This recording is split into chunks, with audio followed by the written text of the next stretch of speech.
Good morning, everyone. I'm really glad to be with you. I hope that some of you, although I can't see because of the bright lights in my eyes, I hope there are people out there. Are you out there? Okay, good. Glad to hear it. I hope to see some of you again that I saw last year, and maybe meet some new people this morning as well. But it's a great pleasure to be with you. I've been here all weekend with the mission retreat, and maybe some of you came to some of that. And so this morning I'm going to speak to you about a portion of the Bible that sort of summarizes what we talked about all weekend long, but in a special way, in a way that I hope will be meaningful to you where you are in your life today. The passage we're going to read is from the book of Micah. Now, I know that's your favorite book in the Bible, right? It may take a minute to find it, but Micah is toward the center of the Bible. And we're going to look at Micah chapter 6. And some of these verses you may have heard before. In fact, you may have even sung them in a song. But some of them you will not have heard before, and we'll ask God to bless us in that. So if you turn to Micah chapter 6, I'll begin with verse 6. Hear now the word of God. With what shall I come before the Lord, and bow myself before God on high? Shall I come before him with burnt offerings, with calves a year old? Will the Lord be pleased with 1,000s of rams, with 10,000s of rivers of oil? Shall I give my firstborn for my transgression, the fruit of my body for the sin of my soul? He has told you, O man, what is good. And what does the Lord require of you? But to do justice, and to love kindness, and to walk humbly with your God. Let's pray together. Lord Jesus, these are words that your prophet spoke thousands of years ago. And we are here today, wondering what you may say to us today about these words. We turn to you and ask you as our teacher, the only one we trust with no doubt, the only one that we love with all of our hearts. We turn to you and we ask you to send your Spirit to us. And may these words spoken and written thousands of years ago, may they speak to us today so that we may know truth, that we may be set free, that we may have life in you. And as you do that, we will thank you for it, and we'll praise you for it. Amen. Kids are smart, you know that? They learn something very quickly in most families. Not all, but most. I'm sure all the exceptions are right here in this room. But normally, in normal families, maybe they're on that side of the room, this is what happens. They learn how to pit one parent against the other. You ever had that happen, parents? And it usually goes something like this. One parent tends to be stricter than the other. Often it's the father. And the mother often tends to be sort of the soft touch. Maybe it's the opposite for you, but that's often the pattern. And you know what happens is when they get in trouble, they set one against the other, always hoping that the one that's soft will win. And they get them fighting with each other over that. Then they forget what the child did. It's great. It's a great strategy. Pitting one parent against another. The thing that parents need to do, of course, is rather than fighting against each other as they deal with their children, is they need to sit down and talk with each other and come to one mind and figure out what needs to be done in this situation or in that situation. Is this one where we need to be strict, or is this one where we can show some kindness to people? Which is it we're going to do? Because we're going to do it together. That's the wise way to run your family. I hope that maybe you can try to do that if you're not doing that, because it's a nightmare for you and for your children if you don't. In many respects, when the Bible reveals God to us as our Father, as our King, our royal Father, it often refers to the fact that God disciplines his children. And of course, that means us, people who seek to serve God, people who are part of his kingdom, people who are children of God. He is a good father. And that doesn't mean always, having the soft touch. Sometimes it means being fairly strict. But he knows, he has wisdom. And unlike those parents that fight each other, he's making the decision, and he makes it with wisdom and with perfection as to when to be tough and when to be soft, when to be strict, when to be kind. Now, the book of Micah, the prophet Micah, lived in a day when God was having to be rather strict. Israel had turned away from God. And I don't mean by that they had just forgotten to go to church that Sunday, too tired to get up, or that they hadn't prayed that week, or that they didn't read the Bible or something, or they lost their temper. No, that's not what I'm talking about. It's horrific what was going on in Israel in the days of Micah. They were worshiping idols, most of the people, in fact, but not just worshiping idols, as if that were not bad enough. They were actually following the teachings of the priests of those idols.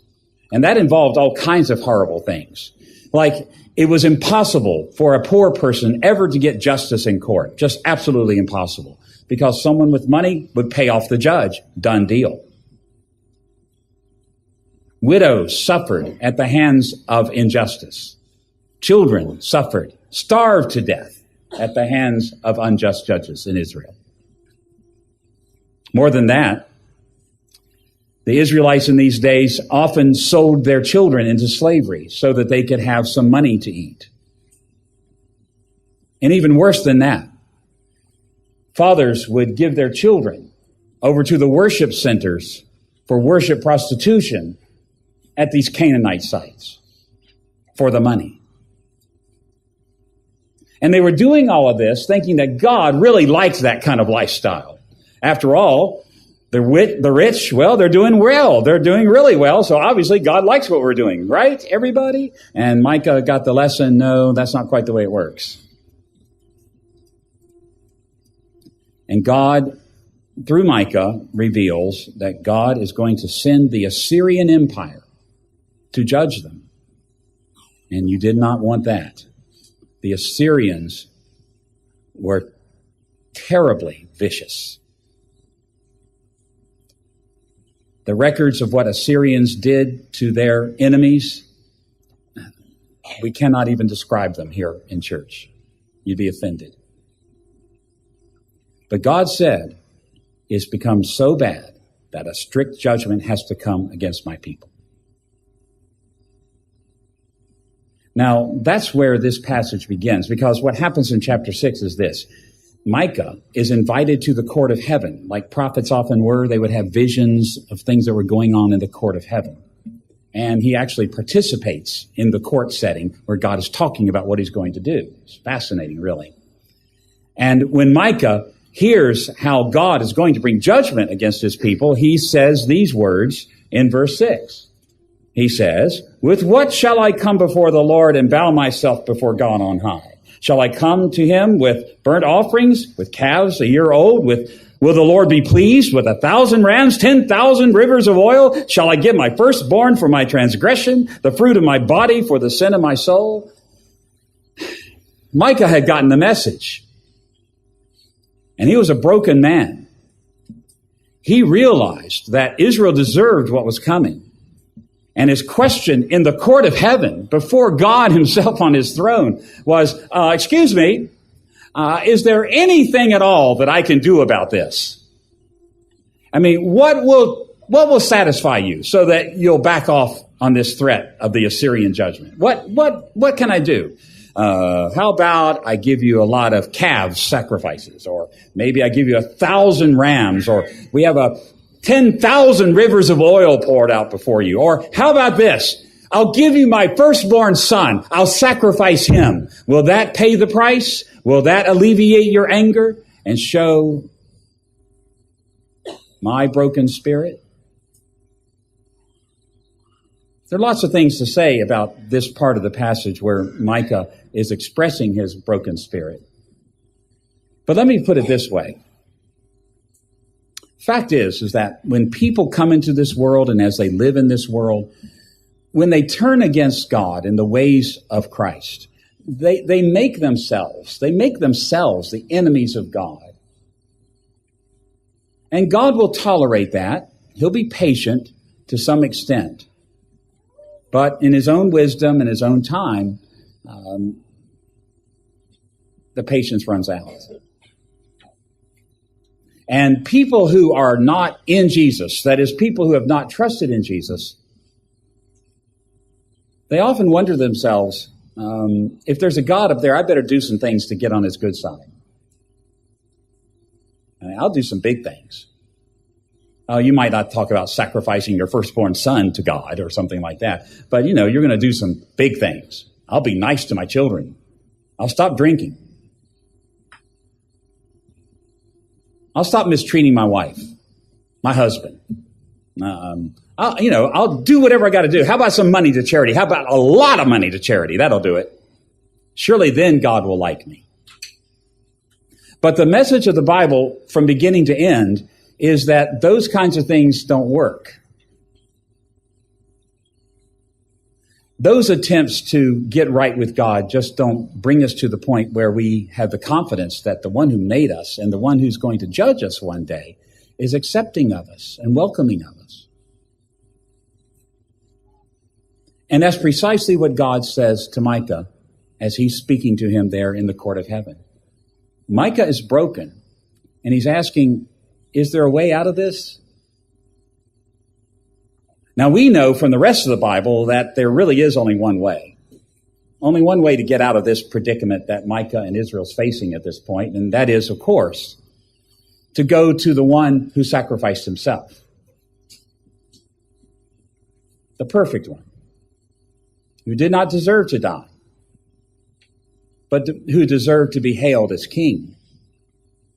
But in our place, he was willing to die.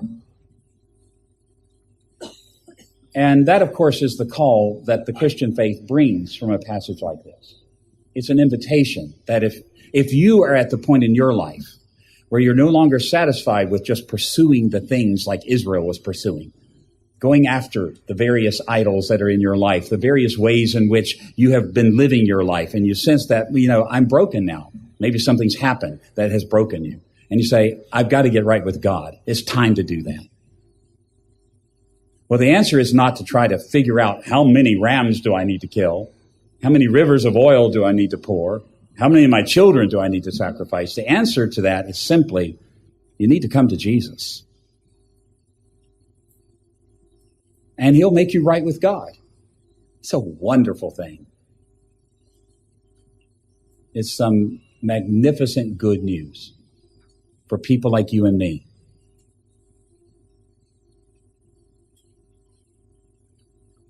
Micah was broken. And so, like a wise parent, rather than responding with another strict discipline, oh yeah, you're broken, I don't care. I'm going to send the Assyrians anyway. It's going to even be worse. No, rather than doing that, God softens up. Remember, Micah is there before the throne of God, and he says, well, what can I do? Is there something I can do to change the circumstance? And an angel, apparently, steps forward. Sometimes God himself in these scenes will speak, but quite often it's an angel or some creature of heaven that speaks on God's behalf. And he speaks directly to Micah. And listen to what he says again in verse 8. He, God has told you, O man, what is good. And what does the Lord require of you? But to do justice and to love kindness and to walk humbly with your God. Micah, he's already told you what you really need to do. You already know. It's not to try to get in on the good side of God by doing some good things, even magnificent and big things. No, that's not what God has already told you. He's told you, man, meaning you mere human, you fool, man, he's told you what's good and what the Lord requires of you. Now, if Micah had been anything like you and me, he'd have had his pen and paper out now. Okay, I'm about to get a long list of things I got to do, so I better start writing them down. He takes a breath, and then the words come forth. Do justice. Love mercy. Walk humbly with your God. That's it.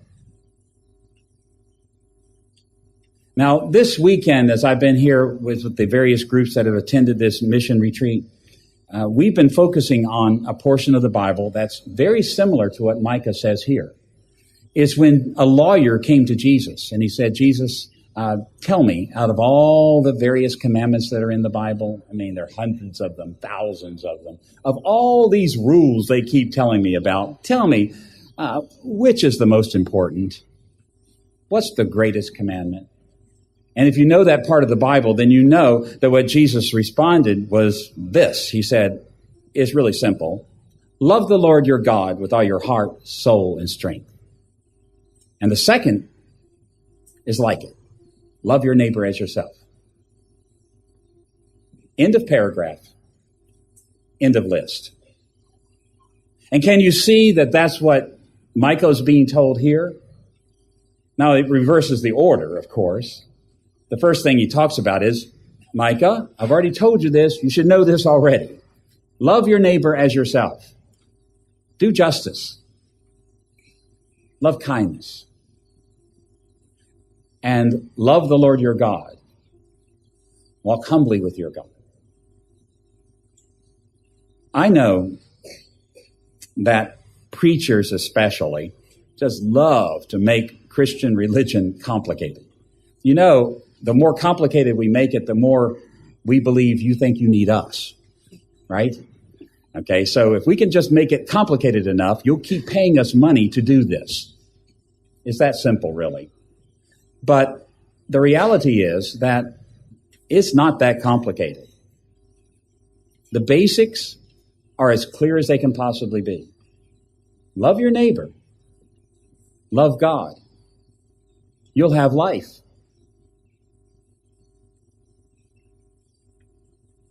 Now, even though Micah is saying basically those same two things that Jesus said, he says it in a slightly different way, doesn't he? When he talks about loving your neighbor, do you remember what he says? He says, first, he says, do justice and love mercy. Well, justice, mercy, those are words that we'll use a lot. I mean, every protester on every street in any country in the world, they are always shouting for something, aren't they? They're shouting for justice. They're upset about something, some injustice that's occurred. They're angry about it, and they're shouting, when are we going to receive justice? And then every person has ever done anything wrong and apologizes to someone, and the person doesn't forgive them right away. You know what they want now. How about a little mercy here? So these are quite common desires for people to have. But when you think about it, normally, not always, but normally, what we're concerned with is justice for me, mercy for me.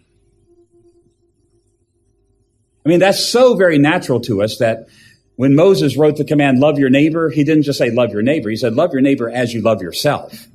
Because it's normal.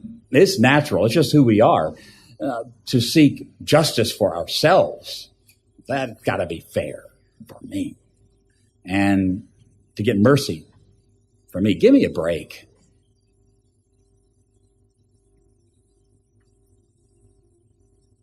But let's be honest with each other. In your circle of friends, maybe even in your marriage relationship, but in your circle of friends, what kinds of people do you like to hang around with?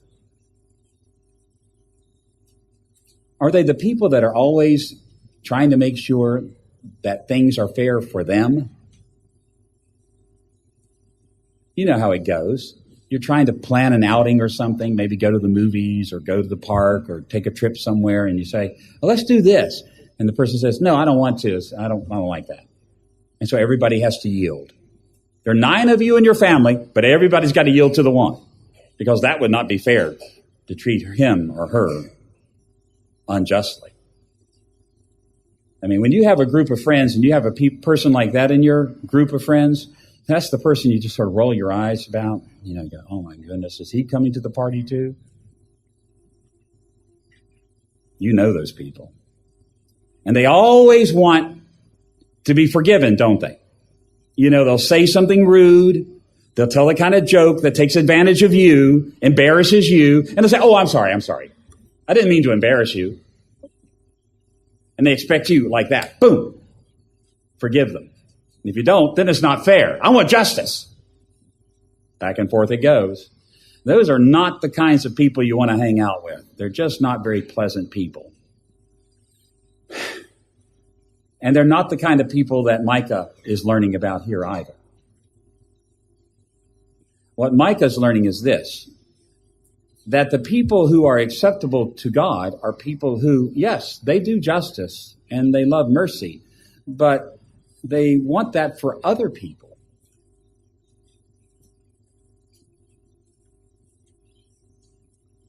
I mean, like we said, it's always sort of natural to seek that at least a little bit for yourself. But do you know someone that has a sort of basic propensity toward thinking about other people in the group rather than themselves? You know, the group says, let's go to the movies. And you really don't want to go to the movie, but you say, well, okay. That kind of thing. I'm not, it doesn't matter to me. That's fine. And really it does. But you say, no, it really doesn't matter to me. It's just perfectly fine. That's fair enough. Let's do it. Everybody agrees, we'll do it. It's the person that, when someone offends them, they're just rude to them, and they just hurt their feelings. They don't even wait for an apology. Well, she was having a bad day. It's okay. A little mercy for others. Now, here's what's so wonderful about this. When you think about Jesus, and he's the hero of all this, remember, he's the hero of the Christian faith. So think about him for just a minute. What kind of person was he? I mean, he lived his whole life pursuing justice, fairness, but not for himself. When the disciples and the crowd shooed the children away, he said, hold on. And he picked one of them up and he said, such as these is the kingdom of heaven. When the woman touched him and they scolded her for it, he said, sister, rise up. When they cursed him, he blessed them.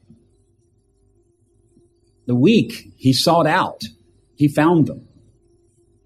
And he pursued justice, the right thing, the fair thing for other people.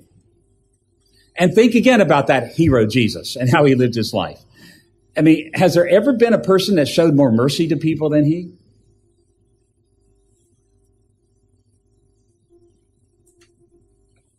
All through his life, he had people reject him and tell lies about him and try to trick him and try to embarrass him in front of the crowds. And he just always sort of went, well, okay, whatever. Next. Next abuse, please. It was so much a part of him that even as he hung on the cross, he looked down and he said, Father, forgive them. They have no idea what they're doing. That's really remarkable, isn't it? That Jesus would live his whole life devoted to justice and mercy for other people. And if you are a follower of Christ, you need to realize that you and I are to be like him in this way. Lives that have a propensity. We'll never do it as perfectly as he. We'll never be that great at this. But to have a propensity, because if you've been someone who needs mercy, you need to be the kind of person that shows mercy. If someone has taken care to make sure that you're treated fairly, you need to be the kind of person that makes sure that other people are treated fairly. Justice. Mercy. If you know me at all, if you've heard me speak before, I try to avoid it, but it's right here in my face all the time, okay? I have 3 grandchildren. I love them. I adore them, okay? So I have to talk about them a little bit. I have a 17-year-old, and she is magnificent. I'm not prejudiced. That's just an objective statement, okay? She is magnificent. Magnificent Maggie, I call her. Angelita Mia, my little angel, I call her. And she really is a wonderful person, and you'd be proud to know her. You would like her. Most people do anyway. She makes great grades in school. Phew, that's great. Okay. She can play classical piano and rock and roll at the same time. She sings like an angel. Okay, she's just really nice. I mean, she's even nice to her younger siblings. Can you believe that? A 17-year-old that likes her little 8-year-old brother and 10-year-old sister? Like, that's incredible, right? But that's just the kind of person she is. So she's got lots of things that a person can admire about her. And I have lots of pictures of her in my phone, of course, along with the other grandkids. But I've got one picture that every time I see it, my heart melts. Because it is the picture that captures who Maggie is. It's not Maggie receiving an award for her grades. It's not Maggie at her recitals. I've got those, but that's not the one. Not at all. It's Maggie standing and holding a baby in her arms at an orphanage. And this baby, like all the other babies in this orphanage, are dying of HIV. Now that's my Maggie. I don't know where she got that spirit, apart from her love for Jesus and her dependence on him, but she's got it. Because rather than doing the things that 17-year-olds normally do with their extra time, you run around, go to parties, have fun, all those kinds of things, the things you would expect a 17-year-old to do, she has found a place. And she is seeking justice for those orphaned babies who have been rejected by their addict mothers. She's seeking justice for those babies. She's seeking mercy for those babies.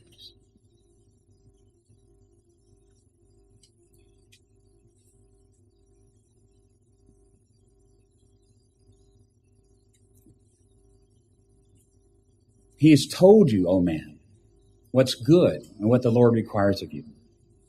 Do justice. Love mercy.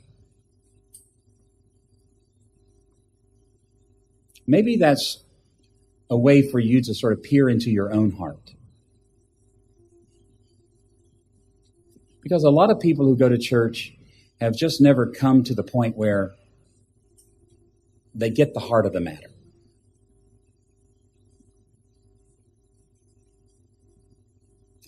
But just like Jesus, Micah was hearing from this angel that loving other people as you love yourself, that's not the only thing that this religion is about. In fact, in many respects, it's the more important thing that he's about to say to Micah. He says, yes, do justice, love kindness, mercy. But then he adds, and walk humbly with your God. I mean, could you put it any more simply than that? He doesn't say, now, Micah, if you really want to do this thing, you want to avert the Assyrians coming and those kinds of things, then get your pencil out. We got to start making a list. There's 1,001 things you've got to do. It's not even as simple as the Christmas carol. Well, all you've got to do is buy a turkey. No, it's simpler than that. Walk humbly with your God. What does it mean to be humble before God? Oh, you can describe it in all kinds of ways, but let's just put it plainly. To be humble before God is to be the kind of person that can say, I'm sorry, I did it again. To be the kind of person who can say, I really can't do any better without you. Every day I foul up, but I want to be with you, God. I want to walk with you. I want you to be a part of my life because I need you. Things just aren't working out. I realize I need you in my life. And so I'm humbling myself before you. I don't deserve you.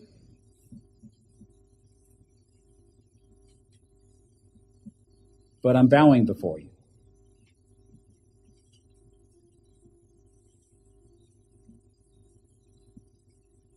Humility before God.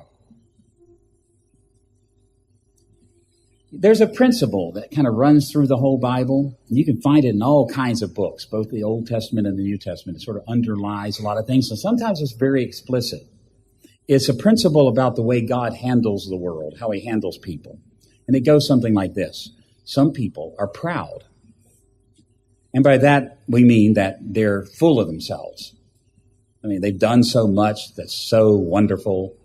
And they receive accolades from other people. Oh, he's very special. She's wonderful. You can't believe this. How great is this person? They become so full of pride, they don't need God anymore. They don't need mercy anymore. They're just so great that they even think themselves as better than other people around them. I mean, you know people like that, don't you? I'm just a step above everybody else. Thank you very much. Well, in the Bible, what God says time and again is this. Let me tell you what's going to happen to people that are like that. God, I'm going to bring them down. And sometimes he does it in this life. Sometimes he waits until the next life, and he does it. But he'll do it if you're a person of pride. But the humble person, the flip side, deals with a humble person. God says this, the humble person, the one who will bow before me and say, I'm sorry, I did it again. I can't do better without you. Do you know what God will do for that person? Lift them up. Do you remember the story of Hannah in the first part of the book of 1 Samuel? It's about a woman that's barren, that cannot have children, and she has a sister wife, we often call them these days, Peninnah. And Peninnah has all kinds of children, and she's wonderful, younger than she is too, probably prettier than her, and all these sorts of things, that would make an older wife go, oh my goodness. And she's got all these babies and things, and her husband looks at Hannah because she's all teary-eyed and things. Why can't I have a baby? He says to her, rather than being sympathetic, what he says is, are you telling me I'm not enough for you? Well, duh. Of course you're not enough for me. I need some children too. Okay, so what's she do? She's got this proud sister wife, and here she is, no children. What does she do? Does she become angry? No. What she does is she humbles herself before God. She goes to the priest and she says, I don't know what to do. She humbles herself in prayer before God, and the priest says, it's going to be okay. You're going to have babies. You won't believe. Go in peace. And that's what happens. She's lifted up. Now, those are the happy stories because the lifting up happens in this life. And some of you can connect with that. You've seen it happen in your life where God has made it clear to you and you finally stopped being proud of your accomplishments. You finally stopped thinking you're all that. And all of a sudden, good things start happening. I mean, haven't you experienced that at some point in your life? It's great when it does. It's just great when it happens. But the Bible doesn't promise us that will always happen in this life, at least not in ways that we'll notice, maybe. But it does promise this, that if we are in Jesus and we are humble people, humble before God, he will lift us up. Was there ever a man who was more humble than Jesus? Never.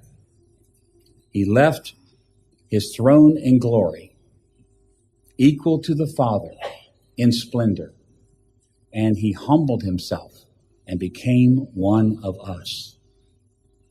As if that were not enough, he humbled himself to death, even death by crucifixion. And because of his humility, the Father in heaven raised him from the dead and seated him at his right hand and gave him all authority and all power in heaven and earth. And when Jesus comes back and he makes all things new, it's all going to belong to him. All of it's going to belong to him. Now that's God lifting somebody up. But here's the wonderful thing. If you will trust Jesus if you will live for him, what happened to Jesus will happen to you.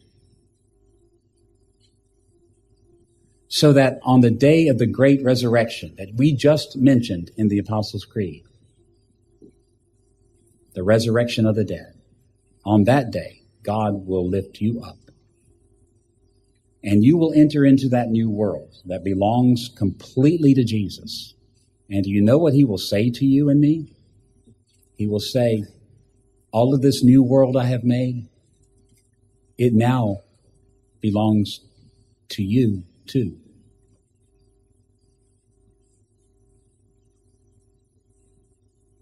This Christian religion, yeah, preachers like to make it complicated and hard to get, but it's really not that hard. He has shown you, O man, what is good and what the Lord requires of you.